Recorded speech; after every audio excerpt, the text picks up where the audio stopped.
बिना कर्म किए हम उससे बाहर नहीं निकल सकते, लेकिन अगर हमारा मन शांत हो तब हम हालात का सामना ज्यादा अच्छे से कर सकते हैं। गीता हमें यही सिखाती है। ये लाइंस आज पंडित जी के गीता ज्ञान ब्लॉग की पोस्ट की लास्ट लाइंस हैं।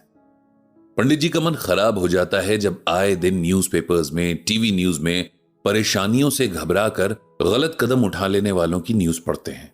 उन्हें दुख होता है कि जब दुनिया में इतनी भीड़ है तब भी लोगों के पास उनकी तकलीफ सुनने वाला और बांटने वाला कोई नहीं होता। अगर किसी परेशानी में घिरे इंसान का दुख कोई सुन भर ले तो उसे सहारा मिल जाता है। कुछ दिन पहले ऐसे ही एक परेशान शख्स का पंडित जी के पास ईमेल आया था, जिसका उन्होंने न सिर्फ तुरंत जवाब दिया बल्कि अपना मोबाइल नंबर भी दिया ताकि जब भी जरूरत हो वो पंडित जी को कॉल कर सके। इस शख्स का नाम सुयश था। सुयश ने पंडित जी को मेल किया था। उसके मेल में कुछ ऐसा था जिसने पंडित जी को बहुत डिस्टर्ब कर दिया। मेल पढ़ते ही उन्होंने सबसे पहले सुयश को अपना फोन नंबर भेजा और फिर उसके मेल का जवाब लिखना शुरू कर दिया। सुयश ने मेल में जो लिखा था वो कुछ इस तरह था। पंडित जी, आज आपका ब्लॉग पहली बार पढ़ा।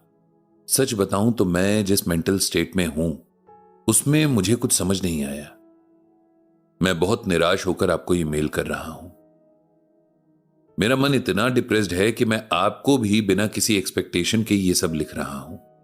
जैसे कि मुझे पता है आप या कोई और कुछ भी ऐसा नहीं बता सकता मुझे जो इस सिचुएशन से बाहर निकाल सके।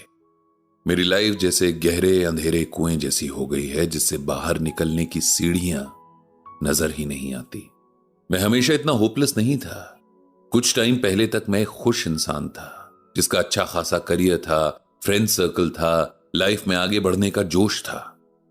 वो सब कुछ जो एक इंसान को जीने के लिए मोटिवेट करता है मेरे पास था, और फिर एक झटके में सब खत्म हो गया। मैं एक मिडिल क्लास फैमिली से हूं। हमारी फैमिली में न किसी चीज की कमी थी न ही कुछ जरूरत से ज्यादा था। फैमिली में मेरे पेरेंट्स थे और मेरी बहन। हमें बचपन से लेकर बड़े होने तक कोई खास स्ट्रगल भी नहीं करने पड़े। मेरे फादर की जॉब भी ठीक ठाक थी। स्टडीज के बाद मेरी अच्छी जॉब लग गई और मैं अपने शहर से दूसरे शहर शिफ्ट हो गया। मेरा काम बहुत अच्छा चल रहा था। मेरे पेरेंट्स मेरी ग्रोथ से बहुत खुश भी थे। इसी बीच मेरी सिस्टर की शादी भी एक अच्छी फैमिली में हो गई थी। अब मेरे पेरेंट्स मेरे पास ही शिफ्ट हो गए थे और तभी कोविड पैंडेमिक आ गया। सबकी तरह हम भी बहुत डरे हुए थे। अपनी तरफ से हमने इस बीमारी से बचने की भरपूर कोशिश की, लेकिन जाने कहां से यह हमारे घर भी आ गया। सबसे पहले मैं बीमार पड़ा। मेरी इम्यूनिटी ठीक थी तो मैं जल्दी रिकवर कर गया, लेकिन मुझसे ये मेरे पेरेंट्स को भी हो गया। दोनों की हालत दिन ब दिन खराब होती गई। उन्हें हॉस्पिटल में एडमिट भी करवाया, लेकिन उनकी हालत में कोई सुधार नहीं आया और 2 दिन के फर्क से उन दोनों की डेथ हो गई। देखते ही देखते मेरा परिवार खत्म हो गया। मैं आखिरी बार अपने पेरेंट्स को देख तक नहीं पाया था। उनकी डेथ मेरे लिए बहुत बड़ा सदमा थी।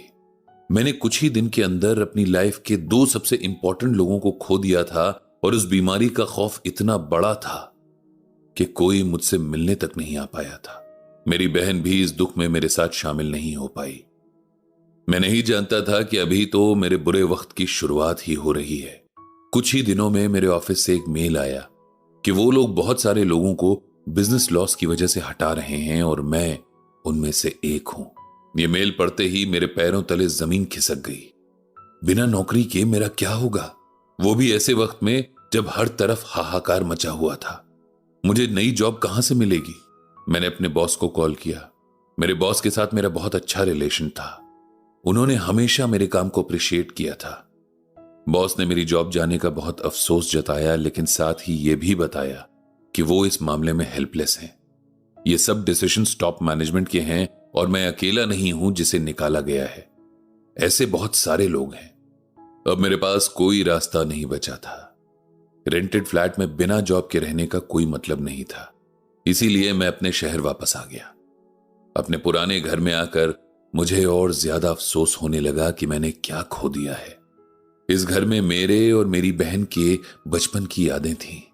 हमारे साथ में बिताए खूबसूरत पल थे, हमारे पेरेंट्स की यादें थीं। धीरे धीरे मेरे भीतर डिप्रेशन बहुत गहरे तक भरने लगा था। मैंने जॉब के लिए बहुत कोशिश की, लेकिन कुछ नहीं हुआ। ऐसा नहीं है कि मैंने खुद को मोटिवेट नहीं किया, मैंने पूरी कोशिश की, लेकिन हालात इतने खराब थे कि हर कोशिश बेकार हो रही थी। मेरी सेविंग्स खत्म होने को थी। पापा की पूरी कमाई ऑलरेडी मेरी और सिस्टर की पढ़ाई और उसकी शादी पर खर्च हो चुके थे। रहने के लिए पुराना ही सही एक घर तो था, पर अब उसकी भी छत में दरारें आ गई थीं।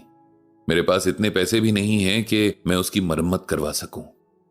मैं अब मर जाना चाहता हूं।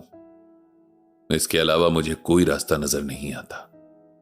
यही वो मेल था जिसे पढ़कर पंडित जी परेशान हो गए थे।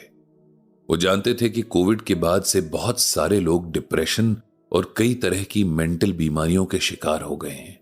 कई लोगों की लाइफ एकदम तबाह हो गई है, जिसका सदमा बर्दाश्त कर पाना उनके बस में नहीं था। ऊपर से इस बीमारी के डर से लोग एक दूसरे से भी दूर भाग रहे थे। सुयश को समझाने के लिए पंडित जी ने उसे यह लिखा, प्रिय सुयश, बहुत ढेर सारा प्यार। तुम्हारे साथ जो हुआ उसका मुझे अफसोस है। भगवान श्री कृष्ण तुम्हारे पेरेंट्स को अपने चरणों में जगह दें। तुम्हारी उदासी को भी मैं समझ रहा हूं। लाइफ में जब एक साथ सब कुछ बहुत बुरा होने लगे तब इंसान अपनी हिम्मत हारने लगता है। लेकिन हमें यह खुद को भी समझाना है कि लाइफ में कभी भी कुछ भी हो सकता है। सुख के दिनों में हमें यह नहीं भूलना चाहिए कि इसके बाद दुख जरूर आएगा, और इसी तरह दुख के दिनों में भी हमें यह नहीं भूलना चाहिए कि सुख आएगा। समय का चक्र ऐसा ही है और यह कभी नहीं बदलता। गीता में भगवान श्री कृष्ण अर्जुन से कहते हैं, मात्रा स्पर्शास्तु कौन्तेय शीतोष्ण सुख दुख खदाह आगमा पाइनो नित्यास्तान स्थितिक्षस्व भारत। इसका अर्थ है कि हे अर्जुन, इस संसार में सर्दी गर्मी सुख दुख तो आने जाने वाले हैं। निराशा में मत डूबे रहो। उत्साह नहीं छोड़ो, विश्वास नहीं तोड़ो, सहनशील बनो। वे दिन नहीं रहे तो ये भी नहीं रहेंगे। इसे सिंपल वर्ड्स में ऐसे समझो, संसार में सब कुछ आने जाने वाला है, बदलने वाला है। न सर्दी सदा रहती है और न गर्मी, न सुख सदा रहता है न दुख।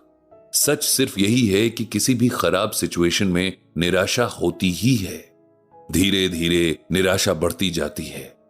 कभी कभी मन पूरी तरह से टूटने लगता है।